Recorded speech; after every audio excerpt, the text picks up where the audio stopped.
So often we're focused on the knowledge the children need to learn, the things they need to know about, the skills they need to have, but actually it's the creativity that brings the passion to it. My name's Janice Preston. I'm a Year 5 class teacher.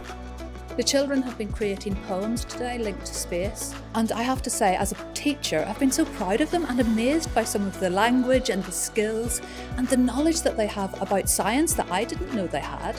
The resources that we had from About Us are really fabulous to support the current curriculum, especially from the English side of things, considering we've been doing poetry today. All of the resources there are perfect for any teacher to pick up, do a session or a week's worth of poetry. It's really up to them how far they go with it. At the end of our workshop today, it was amazing because there was, 20 odd children all saying, please can we not go out to play? Please can we stay and write our poems? And, as an English lead in a school, what more can you ask for?